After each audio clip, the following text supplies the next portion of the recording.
प्रणाम मित्रों।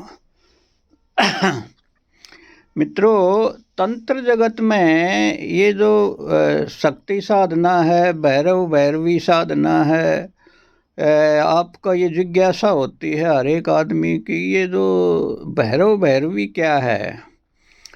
तो ये जो भैरव भैरवी का कॉन्सेप्ट है, ये जो हमारे पिछले जो सदियों में, तो ये अपने ऊर्जा को रिस्पेक्ट करके या अपनी शक्ति को पूजा करके उसको ट्रांसफॉर्मेशन की प्रक्रिया से गुजारा जाता था।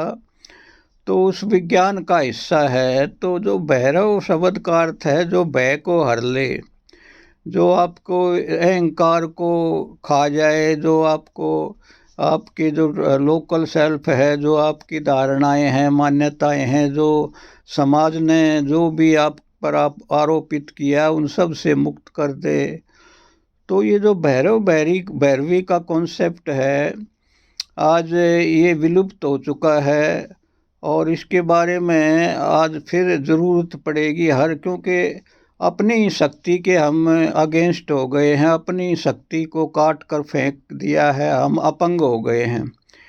परमात्मा ने हमको पूर्ण रूप से पैदा किया, लेकिन जो सामाजिक जो संस्कारों का ढंग ढांचा है, उसने हमें अपंग कर दिया। हमने अपने लोअर पार्ट को तो काट के फेंक दिया, अपर पार्ट को अपने गले से लगा लिया। तो ये इस वजह से हम बिल्कुल शक्ति विहीन हो गए हैं, हम एक चलती फिरती लाशें रह गए हैं।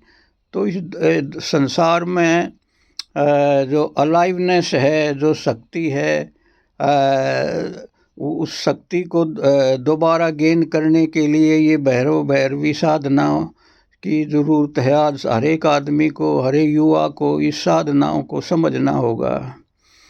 तो मित्रों, ये शक्ति की जो शक्ति पूजा का जो कॉन्सेप्ट है, एक बार स्वामी रामकृष्ण परमहंस के जीवन में भी एक ब्राह्मणी भैरवी के रूप में आई।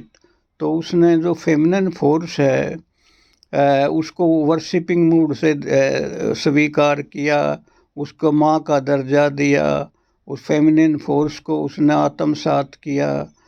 तो ये जब दो विरोधी ऊर्जाएं होती हैं, तो ये आपस में जब वर्तुल बना लेती हैं, तो सच में हमारे जो लोकल सेल्फ नष्ट हो जाता है, हमारा अहंकार गिर जाता है, हमारी जो बुद्धि शुद्ध होकर प्रज्ञा बन जाती है और हमें सेल्फ रियलाइजेशन होती है।